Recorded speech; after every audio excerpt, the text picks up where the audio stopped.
안녕하세요. 김현입니다. 반갑습니다, 선생님들.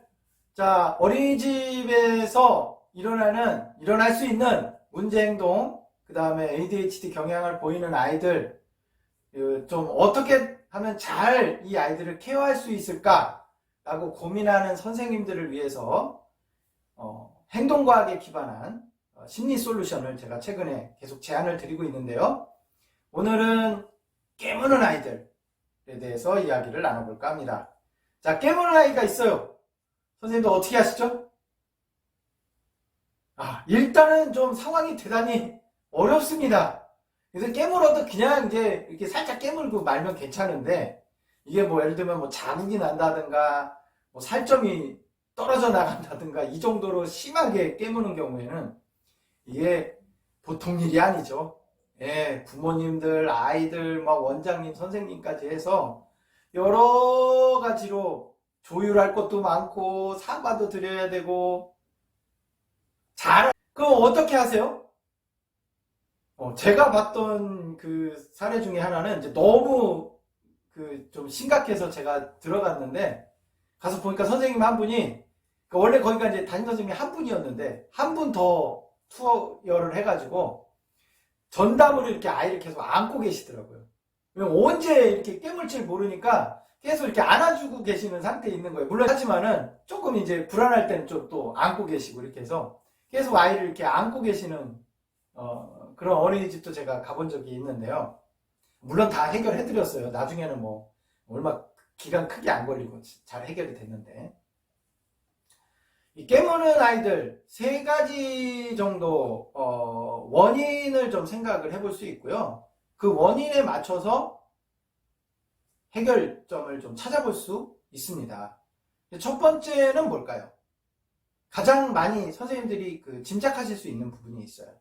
네, 맞아요. 의사소통이 잘 안 될 때. 그러니까 내가 이 뭔가 자기를 표현을 하고 싶은 것들이 있는데 이 표현이 잘 안 되니까 그걸 깨무는 거예요. 이때는 어떻게 해야 되겠어요? 그렇죠. 이 아이가 말이나 몸으로 그것을 좀 표현할 수 있게끔 도와주는 게 좀 필요하겠죠.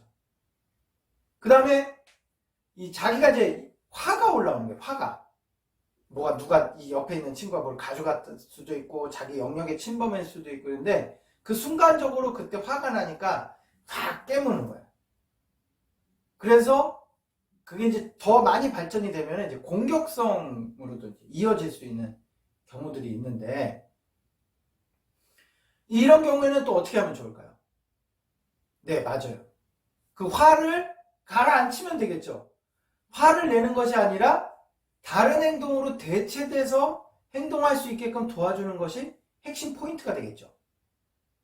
그 다음에 우리가 또 하나 이런 게 있을 수 있어요. 뭐냐? 이 외동. 이야, 너무 귀여워. 집에는 할머니, 할아버지, 엄마, 아빠가 우리 아이 하나만 보고 살아. 너무너무 예뻐요. 근데 어느 날 우리 애기가 앙 하고 깨물었어요. 귀엽잖아. 얼마나 귀여워. 이 아이 입장에서 뭐야? 내가 깨물었는데 요거에 대해서 되게 귀엽게 생각해주고 막 좋게 받아들여주면 그 다음에 또 깨무는데 점점 더 어떻게 돼요? 횟수와 강도가 강해질 수 있죠.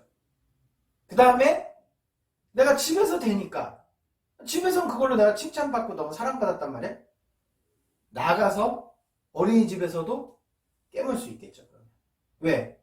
거기서도 칭찬받고 사랑받으려면 깨물면 된다고 생각하니까. 그렇게 해서 학습이 일어나는 경우도 있어요. 자, 이런 경우에는 또 어떻게 하면 좋을까요? 맞아요. 일단은 가장 좋은 것은 무반응이 가장 좋습니다. 반응하지 않는 거니까. 깨물었을 때 관심을 주면 안 돼요. 일단 이건데 어떻게 해야 되냐, 집에서 좀 부탁을 드려야 돼요. 집에다가 만약에 이제 부모 상담이나 이런 거를 통해서 그러한 사실이 있는 것이 조금 이렇게 알게 됐으면 그 경우에는 부탁을 좀 드려야 돼요. 집에서 그거에 대해서 첫 번째는 좋아하거나 칭찬하거나 기뻐해서는 안 되고요. 그렇다고 거기서 막 심하게 야단을 치거나 막 혼을 내거나 이래도 반대로 그것이 또 자극이 될 수 있어요. 자극이. 그러니까 아이 입장에서는 어느 쪽도 다 관심이거든요. 그래서 그것 때문에 이 아이가 그 행동을 더 계속 지속할 가능성도 있습니다. 그래서 일단 이런 경우에는 관심을 좀 잘 가져주지 않는 것, 그러니까 반응을 보이지 않는 것을 통해서 난 네가 그렇게 하는 거에 대해서 관심 없어. 이렇게 함으로 인해서 자연적으로 행동이 소멸될 수 있게 하는 것. 이렇게 크게 3가지 정도를 우리가 원인으로 한번 좀 생각해 볼 수 있고요. 그 원인 중에 어떤 것인지는 잘 관찰을 통해서 우리가 확인을 해야 됩니다.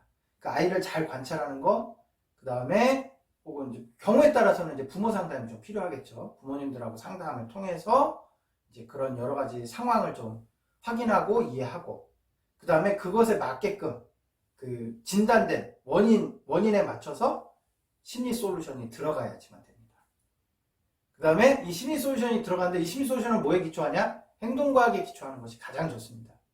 행동과학은 오랜 시간 동안에 인간의 행동을 어떻게 하면 변화시킬 것인가, 혹은 어떻게 하면 인간의 행동이 변화가 일어나는가, 어떨 때 인간은 변화하는가를 연구해왔어요. 이 행동과학이라고 하는 것은. 그래서 이 행동과학의 원리에 기초해서 심리 솔루션을 잘 적용할 수 있으면 그런 문제들이 생각보다 의외로 빨리 쉽게 해결될 가능성이 있습니다. 물론 케이스에 따라서 다 다르고요.